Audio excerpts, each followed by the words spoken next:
We'll be back with more in just a moment. Kevin McGary is a ministry leader, entrepreneur, author, and public speaker in the arena of civic engagement. He serves as chairman of the Frederick Douglass Foundation of California. He's an executive with the Douglass Leadership Institute and also a co-founder of Every Black Life Matters. And as I mentioned, he's an author with his latest book, DEI in 3D. Kevin, good of you to join us this hour on America's Hope. Welcome to the program. Brother Kelly, it's so good to be here. I am honored to be here with you. Thank you for having me. Hey, so talk to me about your new book, DEI in 3D. What is that particular book about? I'm assuming you're holding it up for us. I'm assuming you're talking about diversity, equity, and inclusion in 3D. What does that look like from your perspective? This is trying to take a cogent, practical, principled look as to what diversity, equity, and inclusion is and what is not.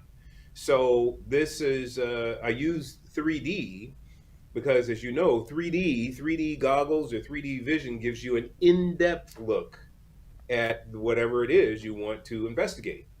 And so I use that premise to just look.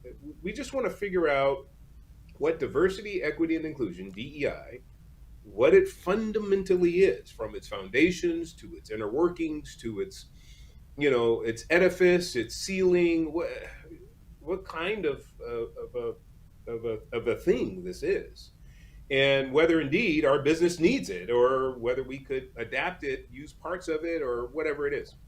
So this book takes you through the entire sort of life cycle, if you will, of DEI, diversity, equity, and inclusion. Helps you to understand the distinctions between the words individually and how how they culminate into what is currently today a DEI movement within your major HR departments, not just here in America, but around the world. So this is a pervasive force. It is not something that people can say, well, I'm kind of out of the workforce now. It doesn't really apply to me. I have my own business. And stop that. It does apply to you. It applies to everyone. It is inescapable. When you have our government, this current administration has taken a all of government approach to diversity, equity, and inclusion, including all departments and divisions within our government. It's pervasive. It's inescapable. You need to know what it is and how it may affect you and your family. So with that, that's what this book does. And so, Kevin, in your book, you talk about what it is, and you talk about why you have concerns about DEI. Explain that for us, please. Yeah. So in the book, basically, I don't come up with concerns per se within DEI. I basically enunciate that, look, there's some demands, there are some designs, and there's some dilemmas. Those are the 3Ds. That's the other, distinction I use within the book. So it's 3D from an in-depth perspective, and then there's demands, designs, and dilemmas of DEI. The other 3Ds I use to kind of launch into a thorough investigation of what DEI is and what it's not. So what I've done is I've taken a look at the foundations. Okay, why do we even come to a point where we think, diversity is really, really a problem? We really need to address it. We need to go through extra effort, intentional efforts via these DEI approaches to really correct things that have been purportedly wrong. So we take a look at that. Where did all this stuff start from?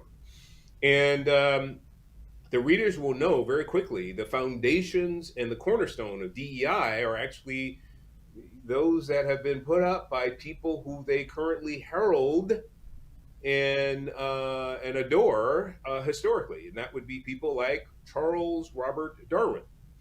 Now, some people would say, well, come on, we were not diverse when Darwin was writing. Yeah, you're right about that, but for the first time in human history, we had a scientific mind who was renowned, being looked at and listened to based on his proclamations. One of his proclamations was, look, blacks, they're subhuman. Based on my evolutionary theories, you see it in effect. Look at the blacks. They're subhuman. They're still trying to climb the evolutionary scale. They are gorillas, apes, and savages. Basically drawing a distinction between blacks and these other, animals. And this is Darwin. This is in his book on the descent of man, his second book. And so when you have that being heavily influenced within cultures and society worldwide, then you are obviously going to have a different when we did ultimately in slavery and go through Reconstruction, blacks were not viewed as potentially a valuable person to bring in the workplace. They were viewed as they're black. I mean, come on, they're not serious.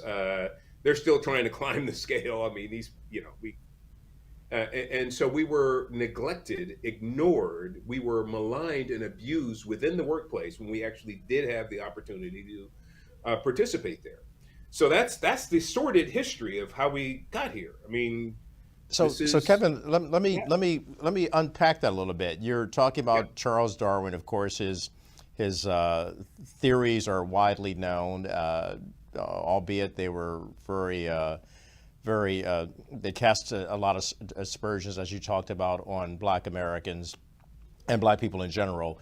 But he also talked about survival of the fittest. How does Darwinism fit into today's DEI, diversity, equity, and inclusion?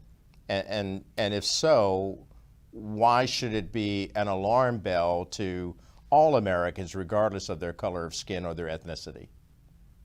well, so here's how it really fits. It's set up the premise that blacks can be and should be treated unequal, right?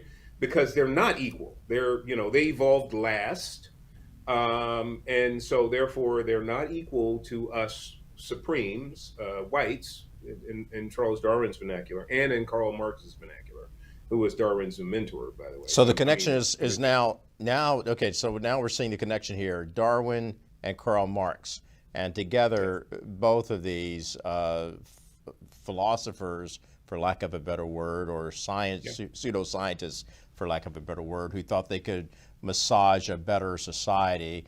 Marx, of course, leading to Marxism, and Darwinism complementing that. Where does this stand in today's DEI? Yeah, so when Marx basically took Darwin's major proclamations, inculcated it into his collective action that he wanted to see within workplaces and within societies worldwide, because again, Karl Marx, his primary economic theory was, look, the utopia can be and should be a communist takeover of all capitalist free market type societies. People don't understand why Marx did that. If you understood that he was perpetually aggrieved, never worked, and he always resented people who actually went out and made a success of themselves. He had a lot of bitterness and hatred toward people who were capitalists, and especially those who were successful. So because he had all these children, I think it was five or seven children that he had with he and his wife, and his other illegitimate child that he had with his live-in maid that he didn't pay a plug nickel, even though she slaved over him and his family for over a decade. He said, "Look," and he was a moocher. He mooched off his parents to pay for his illegitimate son, his live-in lover, and his wife and kids. Uh, you then begin to see, oh, okay, this guy was basically a loser, and he was trying to come up with economic theories that would take the responsibility off of personal responsibility and put it on to a larger edifice like a state, a nation state. So he said, look, government should be running everybody, and everybody should have a level playing field, so to speak. He said, we can bring this about through collective action in the workplace, so collectively, rioting or collective chaos, if you will, that we can cause. That will ultimately cause a collapse of things as they are, and then allow us to usher in this communist utopia.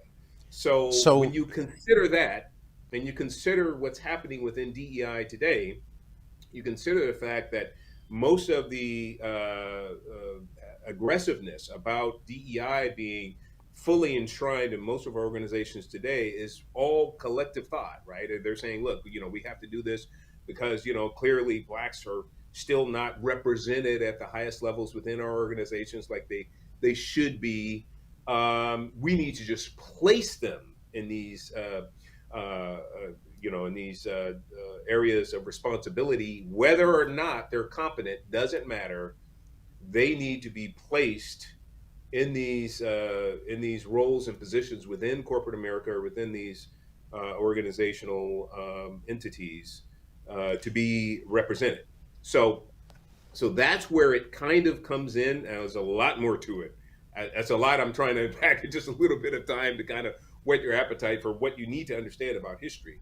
But all of this is neatly woven in, and the dots connected fully when you go through and actually read about it. We got to get the book. I'd recommend anybody to read it to get your perception of DEI in 3D. I'm talking to Kevin McGary. We're going to take a break, and when we come back from the break, we'll unpack this a little bit more and what your concerns are going forward as it relates to corporate America, government America, all of America. Back with more in just a moment. Welcome back to America's Hopes. I'm having this fascinating conversation with Kevin McGary. He's a ministry leader. He also works with the Frederick Douglass Association, the Leadership Institute as well. But he's also an author, and he's written his latest book, DEI in 3D, Diversity, Equity, Inclusion. And so, Kevin, in the previous segment, you were making the assertion that you see DEI in its current form where all hands are on deck from a government perspective to make America more diverse in the workplace. You're basically, if I hear you correctly, your book is asserting that this is a plan that basically states Darwinism and Marxism interfering with government as well as with the American people. Is that correct? Am I hearing you correctly? Yeah, I would say it's more. It's the plan is here. It's precipitated because of the foundations of both Darwin and then Marx, his protege that came along later, and then put the pedal to the metal. So for the other side, for example, might say, well, we understand what you're saying, but the government would say that no, we're trying to diversify our workforce because there are qualified African Americans, Asian Americans, Latino Americans, female Americans, white Americans, all of them qualify for certain positions, and we want to be sure we get the best and the brightest minds to work in our government workplaces without any reference to Marxism or Darwinism. So when you make this assertion, where is the rubber that meets the road in this? Yeah. So that's a good question. So I would agree that, look, if you have sincere, principled people in our HR departments, either in government or in private sector, who are looking for just the best qualified candidate, and they're trying to be more intentional about diversity, wonderful. That's absolutely wonderful. We should have respect for diverse ideas, philosophies, principles, political backgrounds. All of that needs to be woven into our organizations so we can have a real flourishing, a menagerie of humanity that brings a real flourishing of ideas and perspectives to whatever problems we're trying to solve. That's great. But the problem with DEI, as it's currently being implemented, and it's not the diversity or the inclusion part, it's not the D and the I part, it's the equity piece. What equity is inferring today and how it's being rolled out is, the old meritocracy stuff, you have to be competent, you have to have a demonstrated skill set, you have to have, those types of outcomes that are obviously present before you're elevated. That's old school. What we want to do is we want to take, for instance, a janitor and put them on the board of directors, or, I'm using that as a really extreme analogy. Yeah, that is extreme because it has happened, and the janitors turned out to be a very good CEO. Yeah, So one could argue that as well. I guess yeah, but it's not typical. and not typical, but it does happen. This is Yeah, America, as yeah, the late great Don King used to say. Only in America can we only in see America, these man. kinds of But things happen. But look, so the speaking problem of, is go ahead. so the problem is when you have you want equal outcomes, which is all communist, trope. With equal outcomes is a communist trope, right? As opposed to true equality, equal opportunity. So when you posed it and you says, look, we have all of these diverse, ethnicities that make up, the United States. Why can't we just make sure that we are intentional about bringing diversity to the table? That's wonderful. But when you try to equalize the outcomes, that becomes a problem because then now you're saying, look, it doesn't matter what somebody's core competency, skill set, or their talents really may be. We need this type of gender or this type of a race or ethnicity at the table at these levels. When you try to orchestrate that in that way, then that causes a big problem because now you Yeah. have, people that are not there based on merit being placed there based on outcomes. So you're And so then this forcing goes the completely issue. against Dr. MLK when he says, "Look, let's look at each other based on content and character, not the color of skin." And this goes completely against obviously the American ethos, which is has a lot to do with labor discrimination laws and everything else. So now we're introducing a whole nother element that is a real problem for organizations. Yeah, so you're basically what I'm hearing you then, if I'm tracking with you, it's a forced equity, which then makes it a false equity, and it ultimately leads to getting back to your point, some of the tenets of Marxism and Darwinism. So from that perspective, Kevin, what would be your suggested or recommended solution to implementing a DEI program in not only 3D but in fairness and Yeah, true equality? yeah.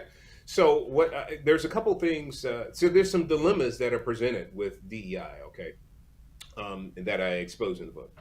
And there is a fair way to do a DEI type program. I would advocate that you take the E out altogether because we're not going to just put people that are incompetent, unskilled, and everything else in positions of power because you have to have a demonstrated level of competence to be anywhere. I mean, we need meritocracy. So we're not throwing out meritocracy. Let's put that Right. back in.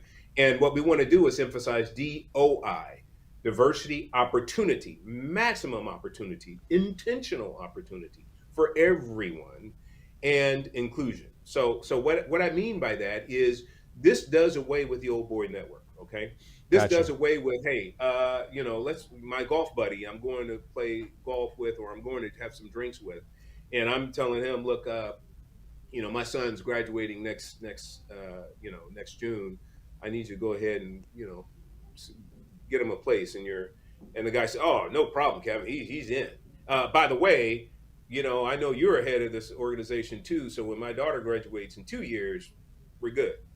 See, this kind of stuff needs Yeah. to stop because what that does is it doesn't create maximum opportunity.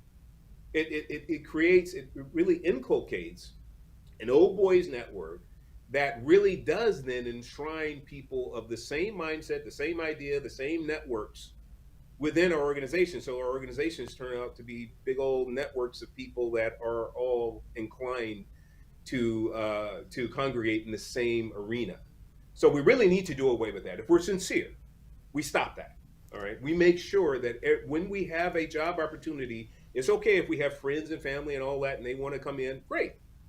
This is the job requirement, and yeah, please, apply. But we're going to pick the best, absolute best fit with an intention towards diversity, but not diversity is not the thing, right? So that's number one. Number two is people that are sincere as DEI executives must. This is not even you can't equivocate this one away. This is not optional. This is a matter of fact must by virtue of who you say you are. You say you're wanting maximum diversity, all diversity. You say you're wanting maximum equity of equal outcome, whatever, and you're saying you want maximum inclusion. That means that you cannot be partnered with Planned Parenthood because they're completely against your mission. Now, this is not arguable. Okay, Planned Parenthood to this day is their primary. They were founded on the mission of exterminating the Negro population. Their founder, exact words, that's what she said, Margaret Sanger. So with that in mind, then, if there's an emphasis, if there's a strategy, right now to this day, where Planned Parenthoods are 90% are within walking distance of Black and brown communities, there's some kind of plot here that is not, it's strategic, it is not by chance. That means that anyone who is sincere about DEI cannot, by virtue of who you say you are as a diversity person, be partnered or even in any way support an organization that is trying to precipitate Black and brown genocide. It makes no sense. So if you're sincere, you stop. Period. Now, the other thing that we need to do for people, the other dilemma that you need to address as a DEI executive is, if you're sincere, you would make sure that we have school choice programs and parental choice programs that you as a DEI executive support. Because here's the thing. We want to make sure that everyone in the Black and brown communities, and especially in the Black community, get an opportunity at an equal, level to participate in higher levels of education. So when we do ultimately go to that college and get skilled and competent, we have the same, level set as others who have gone to those, better schools and colleges all along the way. So in order for us to participate equally, because that's what we say we want, we must then, as DEI executives, support parental choice and school choice programs so we can get those other ethnicities involved at an earlier stage and level the playing field at the education level, not later on when we try to just place them in a board of directors. In terms of what you talked about tonight, DEI, and then changing to DOI, opportunity. And that's exactly what many people want. They want the equal opportunity and don't put people into positions just for the sake of equity. And meritocracy, the old-fashioned way, you earn it. I hear you loudly and clearly, and the book again is called? It's called DEI in 3D, and you can buy it on Amazon. You can buy it on our website, everyblm.com. And the organization I run, that I started as the righteous and faithful alternative to Black Lives Matter, is Every Black Life Matters. Okay, we're completely opposite. We're the righteous and faithful alternative. What is your fundamental hope for America? Fundamental hope is that we absolutely, positively reject any and all forms of Marxism, number one, okay, because that's happening globally and it's a problem, right? Number two is that we come to recognize that we're all, created equal in the eyes of God. We're all part of the human race, and that we begin to respect each other as such, not this paradigm where you're white so you're less than, or you're Black so you're less than. That has to stop. Number three is that we really need to connect again, fathers with their children, so we can build in a sense of community again and family again. We can start at that level. So there's some things that we can do, and that will make a difference. Kevin, I want to thank you for coming on the program tonight and sharing your insights into what's going on and having the boldness and the courage to state it as you see it. Welcome that to our show, and don't be a stranger. There's a lot more for you to talk about, obviously. So we'll invite you back again, Kevin McGary. Love having you on. And again, thank you for sharing some very poignant insights, from a historic perspective, also from just what's happening in America right now. But I like the fact that you're hoping that America can continue to move forward. That is the bottom line, that we must move forward. Kevin McGary on tonight's America's Hope. Thank you. We're back with more, with my final word in just a moment. And welcome back to America's Hope. I'd like to thank our guests tonight, Kevin McGary, as well as Sherry Few. In summing up tonight, my final word would be this: make sure that we're helping all parents be involved in their child's education. It will benefit our local communities. And if it comes to DEI, diversity, equity, inclusion, perhaps Kevin McGary has a good point. Opportunity, equal opportunity for all. And by the way, keep hope alive. Let it prevail. Good night, America. Your America and my America. United we stand, divided